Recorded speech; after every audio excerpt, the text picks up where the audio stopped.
I loved Riverdance and I didn't want to lose that feeling and that respect for it. I wanted to leave there on a good, positive note because I had seen people who had stayed in the show too long. I didn't want that for me. Welcome to the Career Relaunch podcast, focused on helping you reinvent your career. My name is Joseph Liu, and I'm here to help you gain the clarity, confidence, and courage to overcome the challenges of making changes to your career so you can do more meaningful work and enjoy your professional life. In each episode, I feature people who have stepped off the beaten path to reinvent their careers.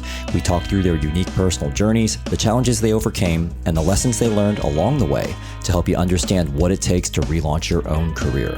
Today, my guest is going to share her story of going from a professional dancer to an artist. We'll discuss deciding where to invest your energies and the realities of embarking on any new career path.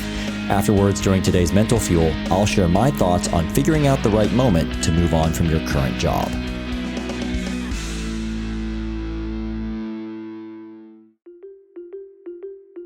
When things are kind of bumpy in your career, or you're feeling really dissatisfied about how your job is going, the decision about whether to make a career change may seem a bit more obvious.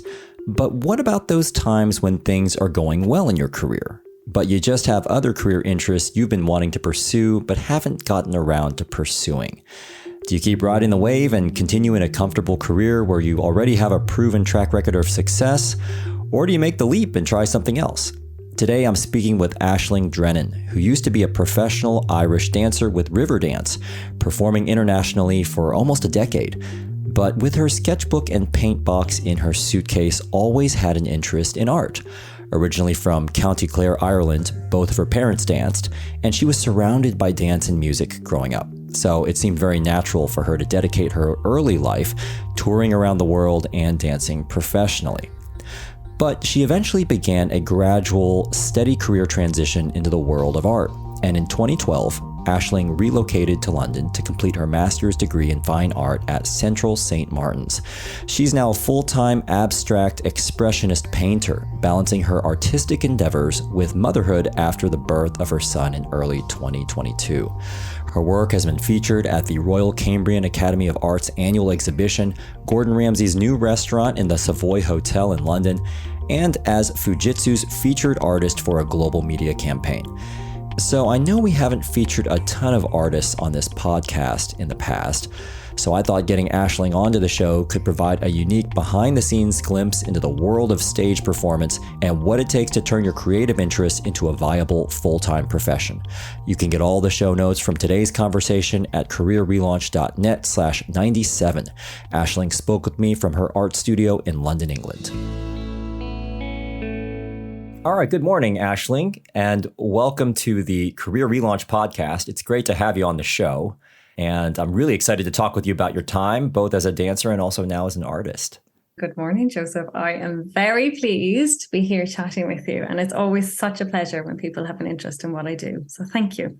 Well, let's jump into it. Let's talk first of all about what you have been focused on right now in your career and your life. What has been keeping you busy, both personally and also professionally? I've just finished a new series of paintings, and they were just shown last weekend because I've got a studio at Delta House Studios in Southwest London, and we do open studio events twice a year. So one in June, one in October, where everybody can come along, meet the maker, see where the work is made. So I was finishing new work for that. So that's been pretty busy. And then I have a couple of things coming up career-wise. I'm doing the Other Art Fair at the end of the month. I've got a couple of shows lined up for the winter and a few fun things in between. And then personally, things are good. I have a 1-year-old. It's keeping me very busy. I suppose I've had a big life change and been pregnant and giving birth and having a baby and coming back into work and finding all that balance. So it's been a real roller coaster, but in the best way, and sort of finding my feet again. I guess you lose your identity a bit and then you come back into it. And I feel like I've just come back into finding my identity, getting back into painting, back into the studio and getting everything moving again. So yeah, 2 questions on a couple things you just mentioned there. So first of all, you mentioned you're a new mother. What have you found to be the biggest challenge around balancing parenting with your work as an artist? I have my own business. So if I'm not working it, nobody else is doing it. So I think it was very important to me to get back into the studio and keep things running while I was managing a newborn and, everything that comes along with that so much. I think I was probably a wee bit optimistic because I came back into work when my son Caelan was 4 months old, because I thought it'd be fine. I'll do it. It's grand. Yeah, it didn't really work out like that. So I guess that's one of the things I've really learned, that like your time is no longer just your time. Your time has to be shared and prioritized with him. And as my husband and I have moved along, because he has his own business as well, we've managed to juggle. And I think actually that's a real good thing about each of us having our own business. We're not set to somebody else's time. It's purely our time. So we can manage things around the baby, which is quite good. So yeah, that. And I think the identity thing, which I wasn't prepared for, because you step into a whole new pair of shoes being a mother and you get lost in that because you're learning so much. And then you come back into your work, which, I love what I do. I've really worked hard to get to where I am.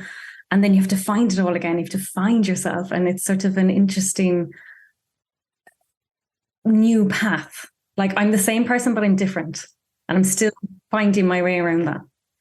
It is a challenge flipping back and forth between your identity as a mother and also your identity as a professional, and being able to go back and forth multiple times within the same day can be quite jarring. Quite jarring. And I think as well, because this is like my studio and my painting, my art practice is I don't want to say my other child, that sounds the wrong thing. But, it's not like I'm going to work for somebody else. Like this is very much mine. So it's all that more important to me that it keeps moving and progressing and developing. But I think in the long term, that's going to be such a good lesson for Caelan as he grows up and he sees what me and his dad do, because my husband's an architect, so he has his own practice as well and his own studio. So I think it'll all be good, but we're just finding our way, which is exciting as well. I mean, look, this is the essence of life, isn't it? You just figure it all out as you go. Well, I want to get back into also your professional life here. And I know you mentioned you're an artist. What kind of artist are you and what do you enjoy doing as an artist? I am an abstract expressionist painter. My work would be rooted in the materiality of paint. So that would mean like just literally getting stuck into the wonderful nuances of paint and what you can do with it and how you can play with it and manipulate it. I won an art residency in 2019 that completely changed the direction of my work. So all my work is now based on rock landscapes, extracting from those spaces. So these are landscapes back in Ireland. Obviously, I'm from Ireland. You can tell by my accent. I go and sit on site and make studies and bring them back into my studio here in London and literally abstract from them. So it's a very processed way of working. And because I've just finished this new series of work, I'm still finding my feet with discussing it, which is a weird thing because you think of it all visually in your head and then you have to vocalize that when you're talking about it. So it's an ongoing thing. I think art is probably one of the hardest things to describe in words to others. Just by definition, it is difficult to put into words. Well, that's why, like what I mentioned at the top of the conversation, something like open studios is great because you get people coming into your studio and you see their reaction straight off, or they ask you questions that you may not have considered yourself. So it's a wonderful way to interact with the work and with people and build those relationships. And, if you're selling through a gallery, you don't get that same conversation or connection, let's say. So it was wonderful with this new series of work to have people come in and sort of look at it differently to how I'm looking at it. Well, I do want to come back to the commercial dynamics of being an artist. You mentioned gallery versus studio versus art show. So I do want to get back into that toward the end of the conversation. Right now, what I'd be very interested in doing is going back in time, because I know you haven't always been an abstract expressionist painter. You were once a professional Irish dancer. Can you tell us a little bit about your life as a dancer? And I suppose the best place to start here is to talk about where you grew up and what are some of the things you remember about your childhood growing up in Ireland?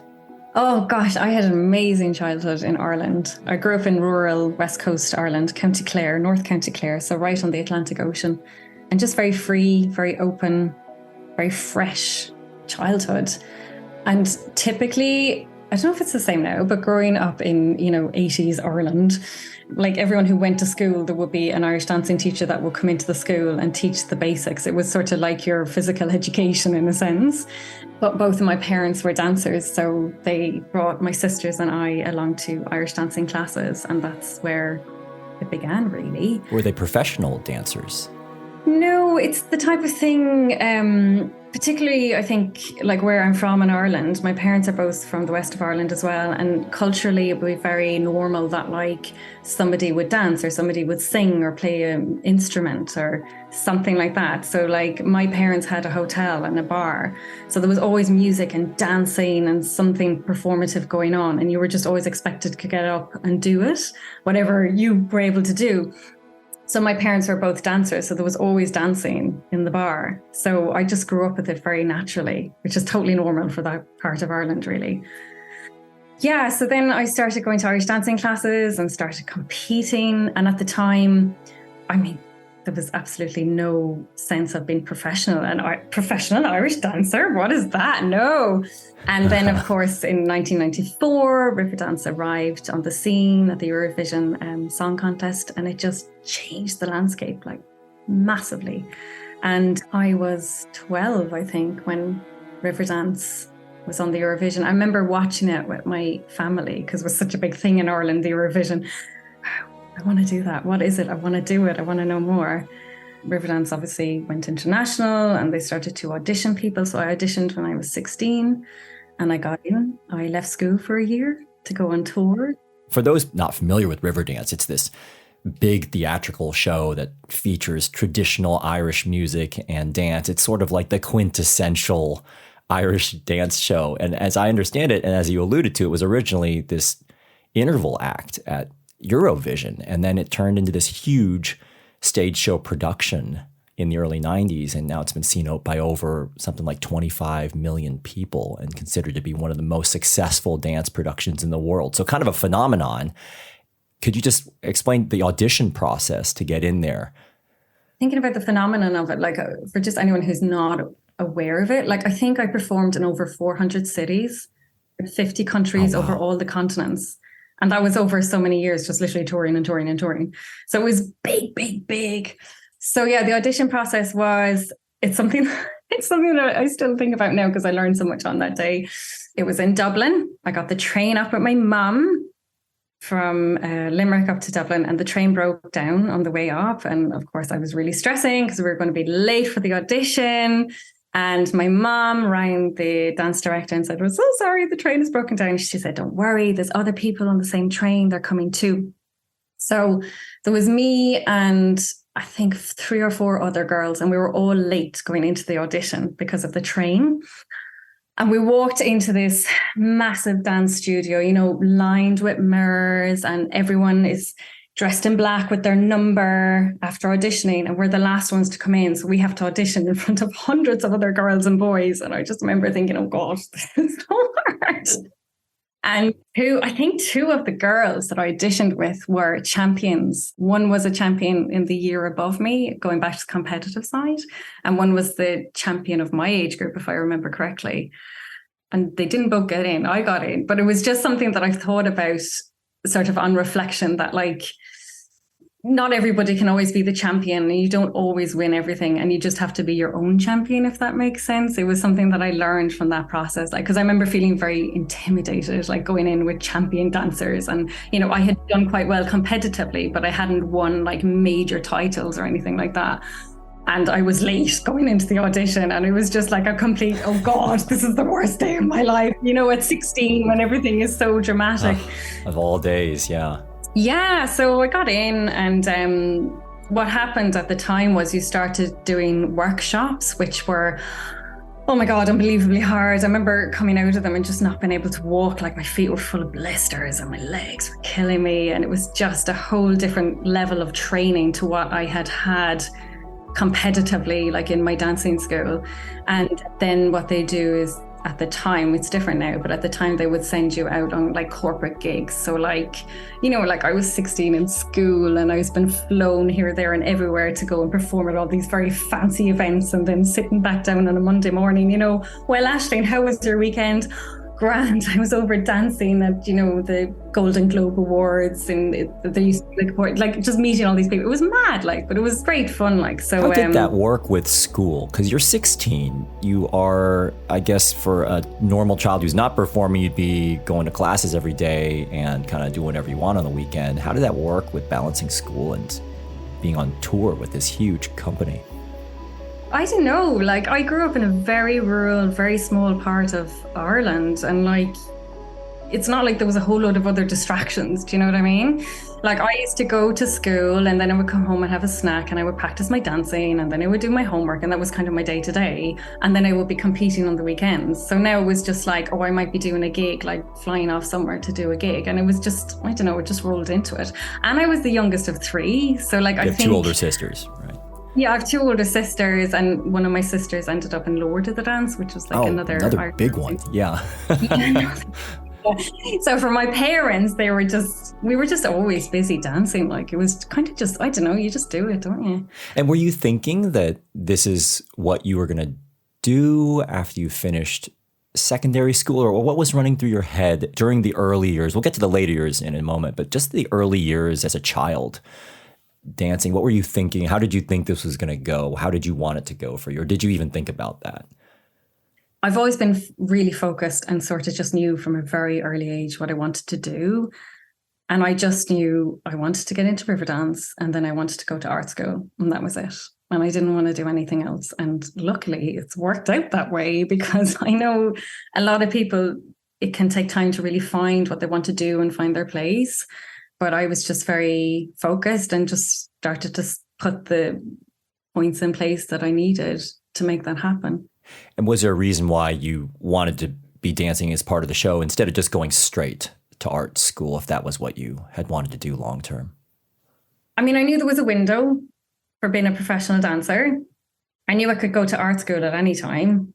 And I had, on finishing school, I had got my place at art school. So I knew, okay, I'll just defer that for a couple of years and I'll go on tour. And I didn't know how long I wanted to tour or anything, but my God, it was just an unbelievable experience. And in hindsight, has fed so much into my art practice, because I was traveling the world. I was getting paid for it. I was so young. I was on tour with great friends and all the rest of it. I always had my sketchbook in my suitcase and my box of paints. And I would always go and see the museums or the galleries or check out shows, because I wanted to educate myself. And because I was in these places, for example, in Mexico City, I went to Frida Kahlo's house, Casa Azul. I mean, and then to fast forward a couple of years when I was studying art, and that coming up in the lecture, and I was like, oh God, I was there. I saw it. I knew. I was very privileged to have all these experiences that have fed into my art career, and that educated me. It was the starting point of my education as an artist. What was a typical month like for you as a dancer on this global tour that you were on? Well, it depends on what company you were in, because Riverdance had was it 2 or 3 full-time companies? So there was one company that would tour America sort of months on end. And then there was another company that would do Europe. And then there would be a company doing Australia and Asia. So it depends on which company you were put into. And then you might have a month-long residency somewhere, or you might be moving every 2 weeks, again, depending on which company you were in. Typically, it would be week by week. Before you would go out on tour, you would do all your rehearsals in Dublin, and then you would be flown out to where you go. And then there would be more rehearsals set up before the opening city, the opening night. And then everything just goes to plan, because, everyone knows what they're doing. And yeah. What do you remember about life as a professional dancer? And let's talk about both the highs and the lows.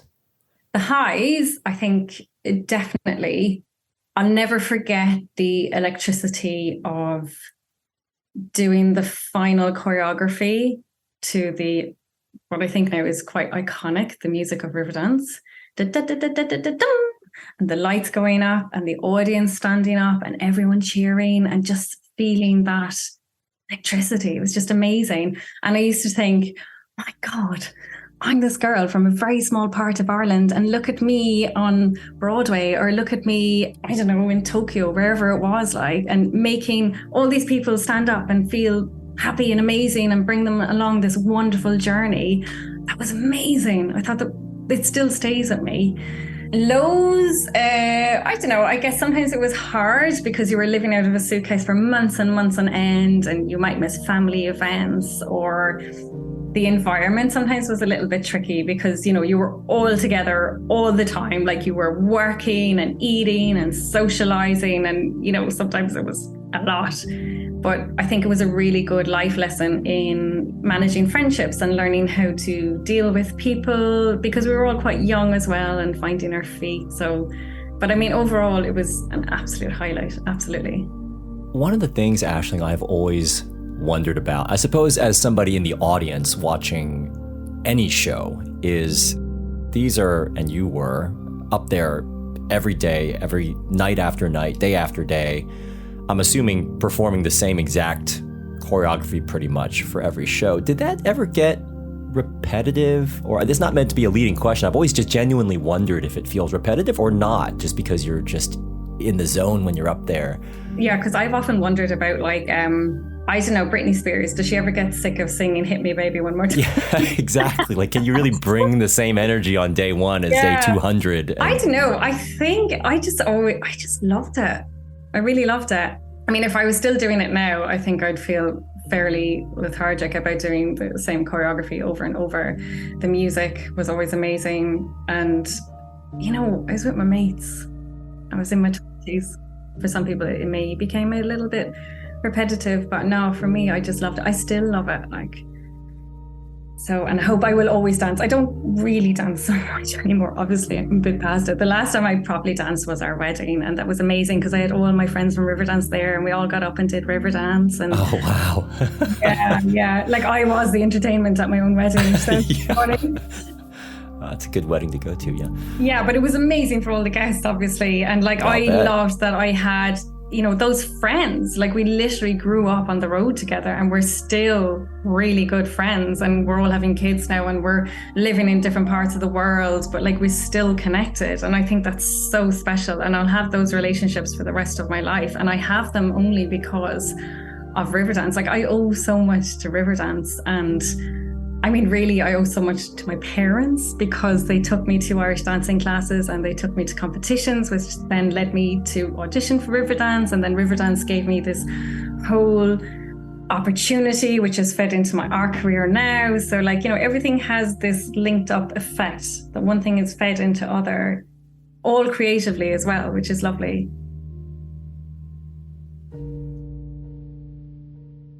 It sounds like this was an amazing experience, and probably one that was very coveted and sought after, and that many kids would probably really enjoy in many ways. And I guess if you're going to be a dancer, then this is one of the shows to be in. Yeah. At what point did you decide that you needed to or wanted to start exploring something else and maybe revisiting the idea of pursuing art? I wanted to go to art school and study it. And my mum was an artist, so I had grown up around that context.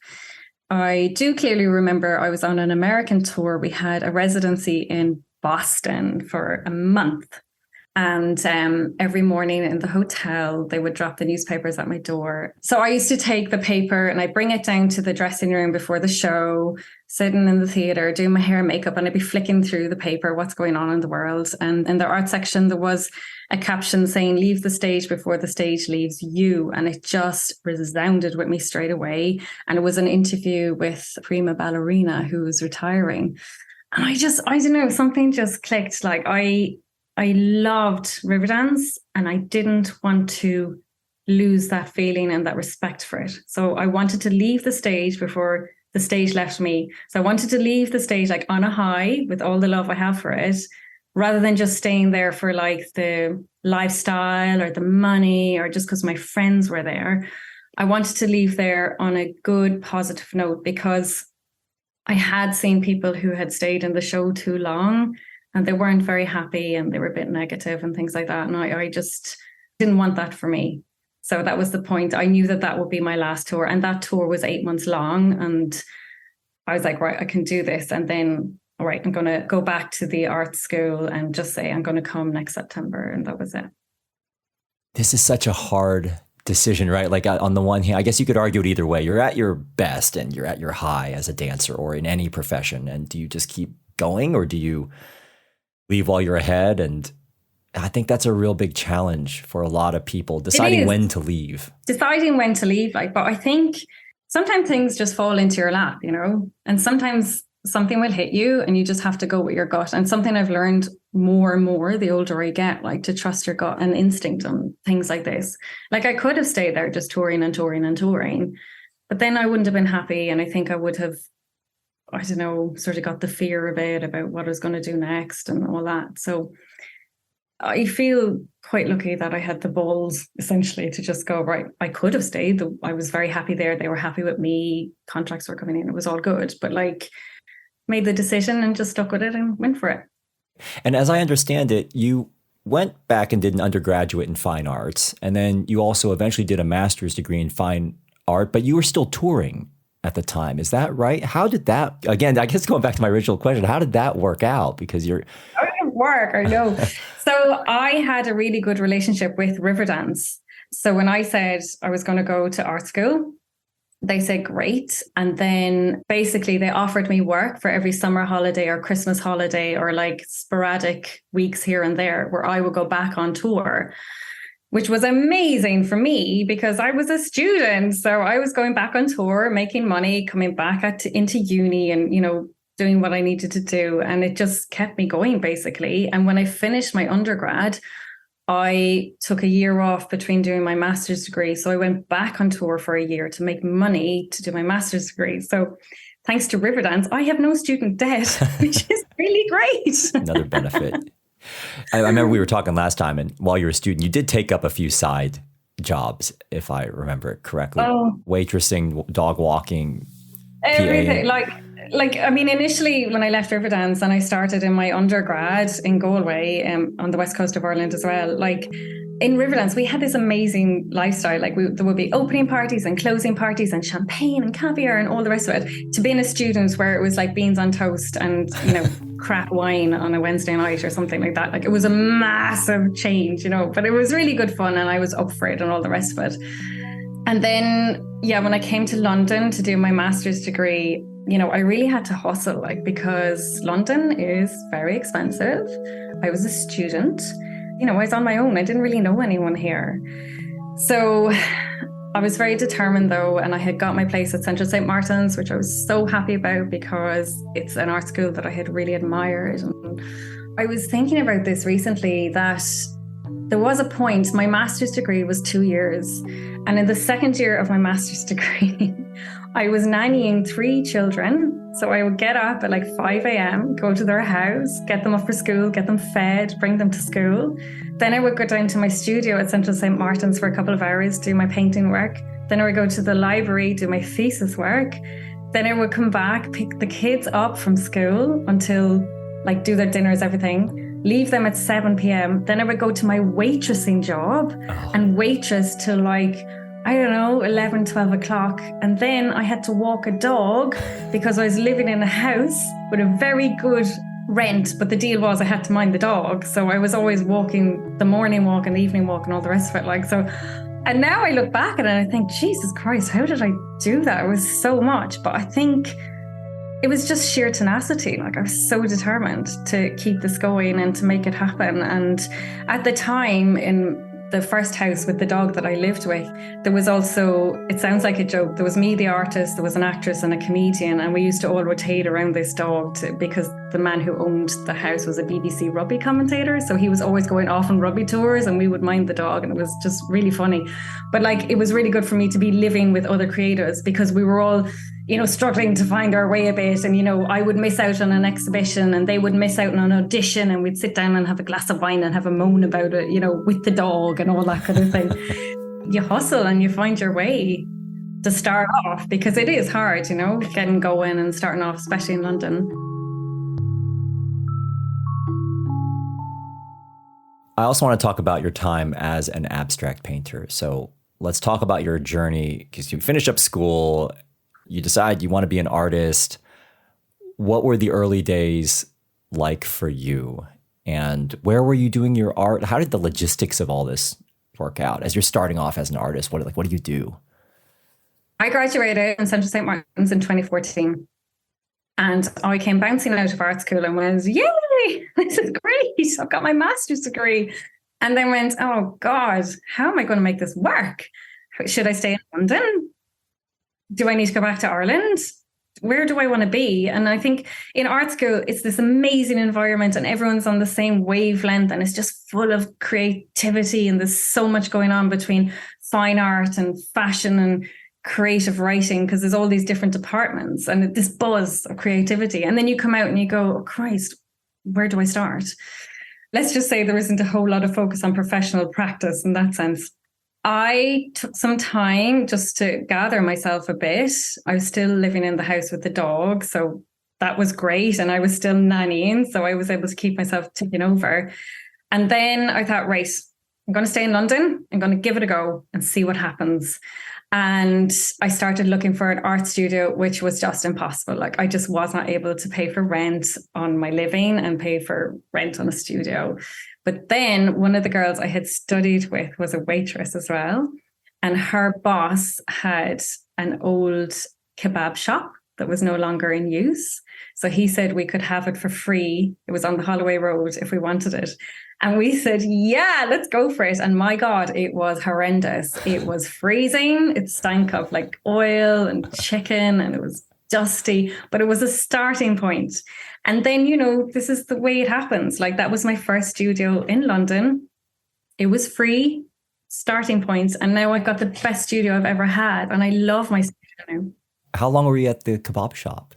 Maybe almost a year. Like I remember it had like a big glass front, you know, and people used to be walking up and down every morning going to work, and they started to get to know me because they'd see me in there at the wall, you know, painting, and they'd start to wave in at me like, and it would be freezing and I'd have all the layers of clothes on me and everything, you know, but I look back on it now and I think it was a starting point. I stuck it out. It was tough, but look now where I am. I've got this amazing studio and you know, I'll probably stay here for quite a while because it's very hard to get a studio in London. It's a funny story now that is starting well. Let's just think, okay, around month 11 of being in the kebab shop, I think one of the things that people struggle with when they're embarking on a new journey is the starting few months or years can be really tough and not exactly how you imagine things to be. How did you reconcile that? Was it running through your head? Did it bother you at all? Or were you just feeling like, hey, this is just part of the journey? So I definitely had my moments. And at that point as well, like I was in my early 30s, I was just thinking, this is tough. This is really tough. But at the same time, if it was easy, everyone would be doing it. So like you have to start to find that balance and you have to constantly come back to, is this what I want to do? Yes, this is definitely what I want to do. Right. How am I going to make this work? How can I make this a bit better? So then I started like, I don't know, I did a load of service jobs so I could make more money. Then I moved into a different studio. Then I started to have some galleries come and visit the studio. My work started getting picked up for like different shows and competitions and things like that.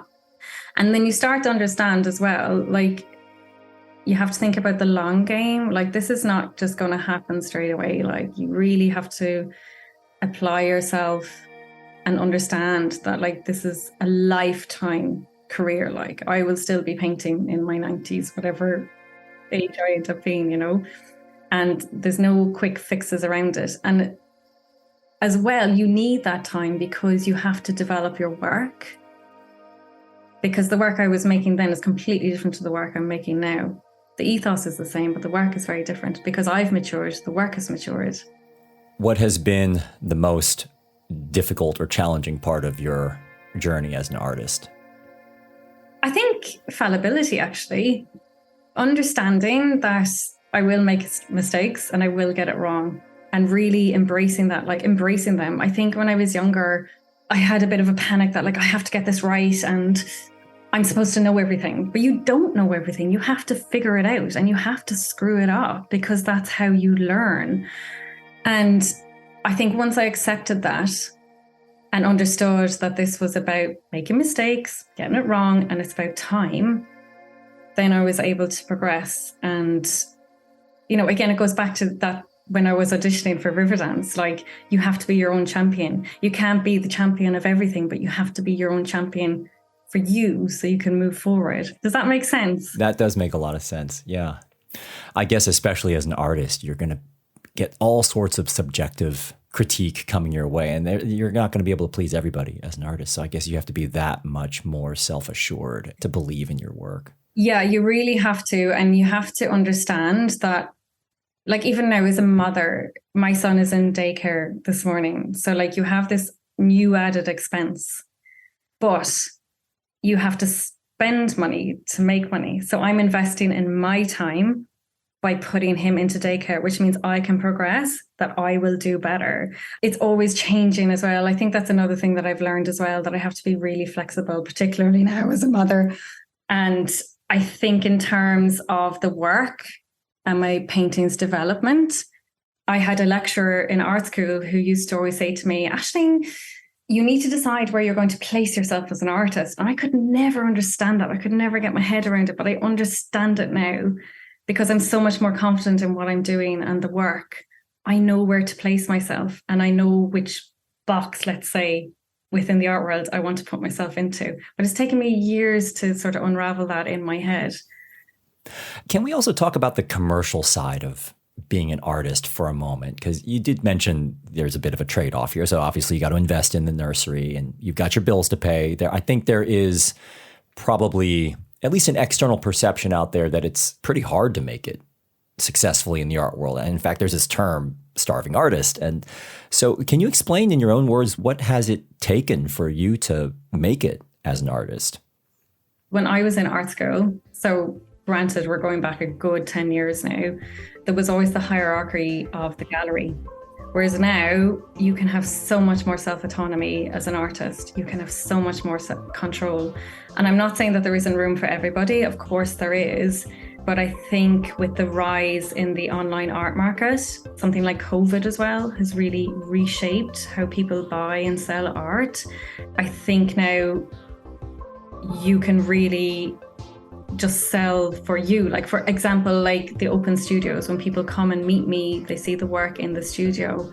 I sell through my website, I sell through Instagram, and then I do like art shows, and I do show with galleries, but I'm not exclusive with a gallery because for now, I'm not saying I never will, but for now I'm quite happy to build it on my own. And I find that the more confident I become in my work, the more confident I become in like my website development or whatever it is, because there's all these other little hats. Like, again, in art school they don't teach you professional practice.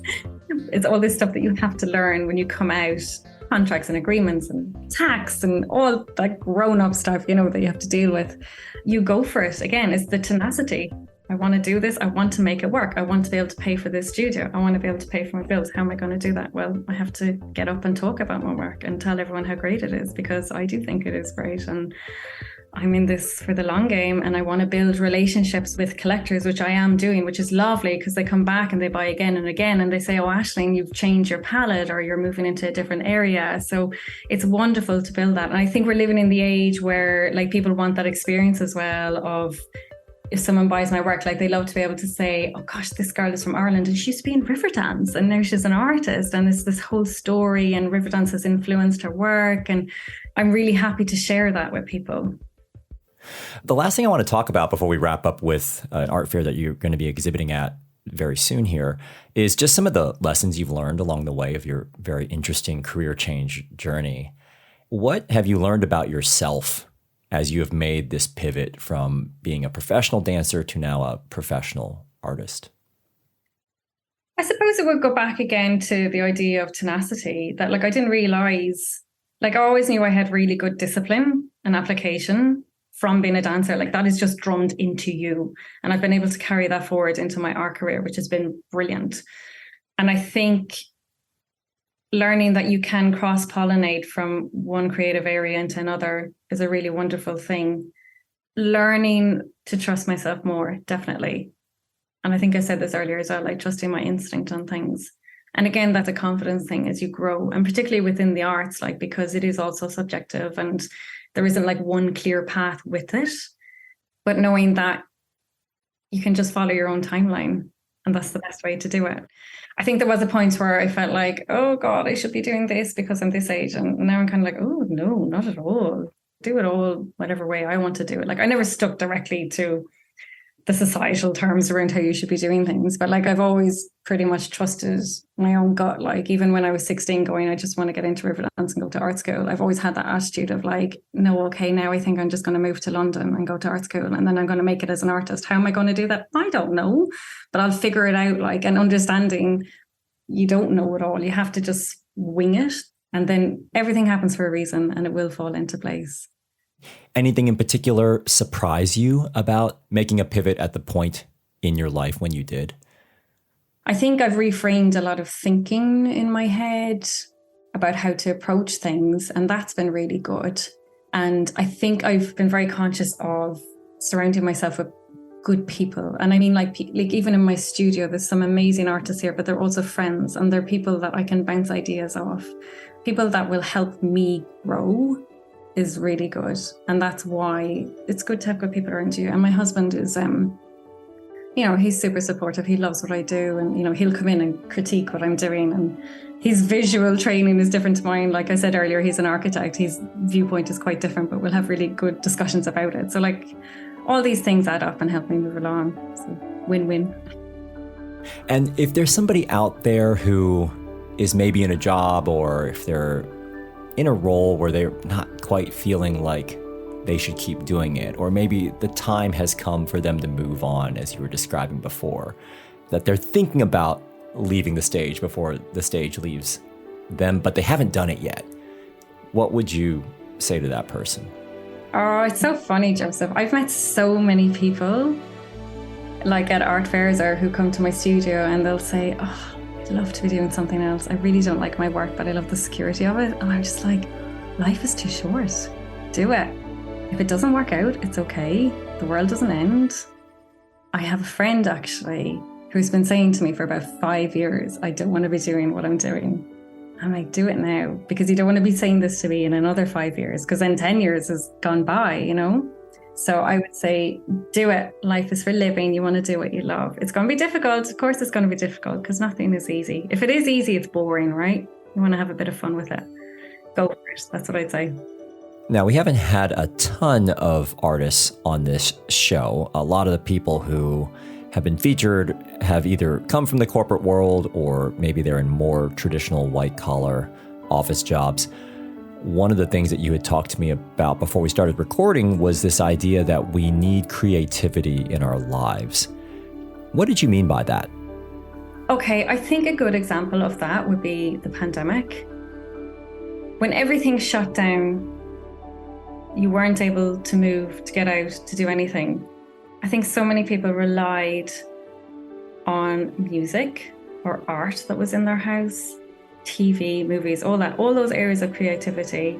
And actually, that's when my sales really went up, because people were starting to think, I need something to allow escapism, let's say, in my home, because I'm here so much.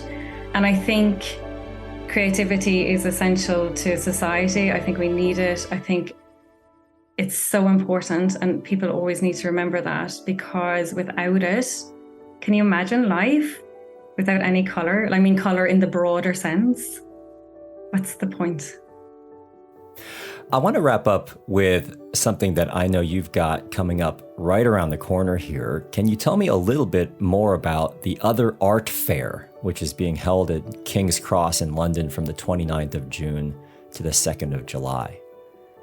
So I'm participating in the Other Art Fair. It's a wonderful fair that's led by artists. So you meet artists on their stand. I will be on stand number 92, and you will see my latest body of work. And if you want more information on that, you can pop over onto my website, aislingdrennan.com. And if you subscribe, I send sporadic emails with any updates like that where I'm doing the art fairs or art galleries or open studios or anything like that. So yeah, and make sure you come and tell me that you heard the podcast. And let me know what you think. I'd love to meet you. All right. So again, that's Stand 92 at the Other Art Fair in King's Cross. and we'll be sure to include a link in the show notes with more details about the art fair. Thank you so much, Aisling, for taking the time to tell us about your former life as a professional dancer and now as a professional artist, and the importance of deciding where you want to place yourself and just going for it if you're thinking about doing something in your career. So I hope the art fair this week goes well for you, and I wish you the best of luck with your art and your business, and of course, balancing all of this with motherhood. Thanks so much for coming on to the show. Thank you for having me. So I hope you enjoyed hearing Aisling's perspectives on deciding when to make a career change, the inevitable difficulty you'll experience when starting anything new, and just allowing yourself to figure things out along the way. Now it's time to wrap up with today's Mental Fuel, where I'm going to explain how I think about this decision of exactly when to walk away. Before we get to today's Mental Fuel, I'd like to thank Audible for supporting this episode of Career Relaunch. Audible is the premier provider of digital audiobooks, offering over 180,000 audiobook titles for listening anytime and anywhere on your favorite device. And for listeners of this show, they're offering a free audiobook download and 30-day trial. Just go to audibletrial.com/career relaunch to download your free audiobook today. This is the part of the show called Mental Fuel, where I finish the show with a brief personal story related to one of the topics we covered today and wrap up with a simple challenge to help you move forward with your own career goals. So for today's Mental Fuel, I wanted to pick up on this topic we touched on today about determining when the right moment is to walk away from a successful career to pursue something else. Now, this is something that I and many of my clients and audiences struggle with.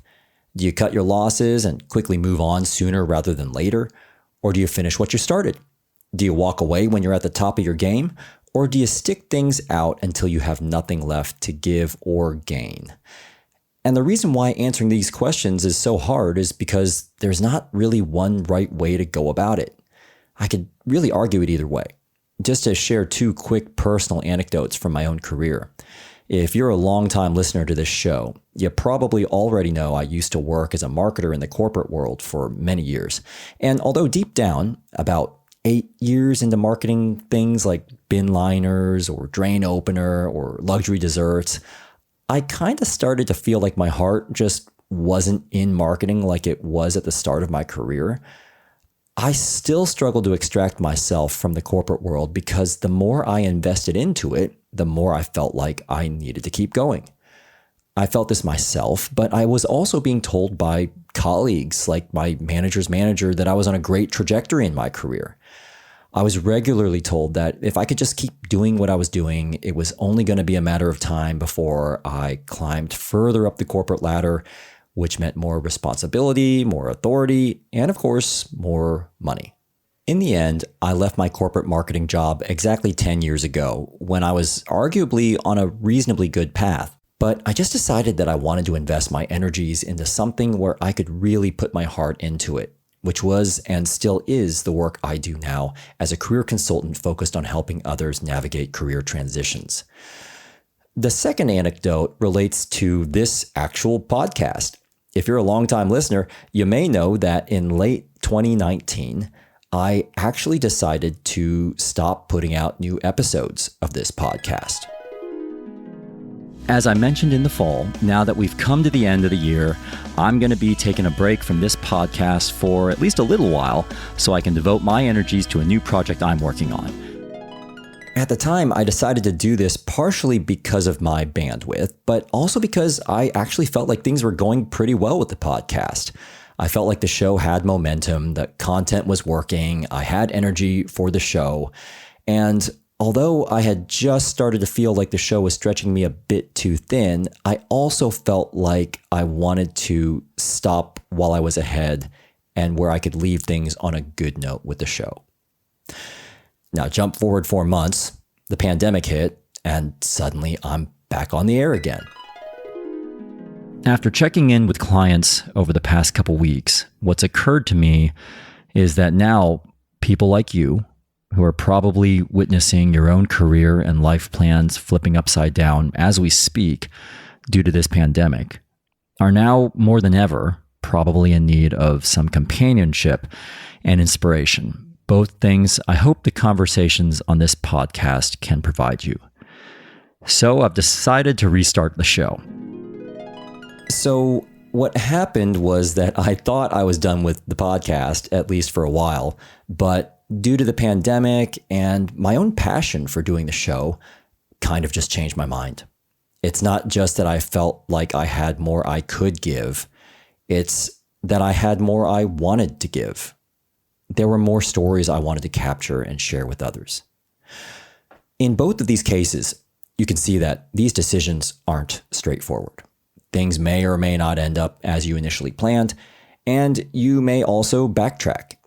But if you're someone out there wrestling with exactly when the right time is to move on, I just refer you back to what Aisling mentioned earlier in our conversation, to trust your gut, to make the decision that honors what you want for your career, and to rest assured that you don't have to get things exactly right out of the gates every step of the way. You can't always think or reason your way to the best answer. You have to just make a judgment call and trust that you will figure things out along the way, because that's really all you can do. This takes me to a quote from the American filmmaker David Lynch.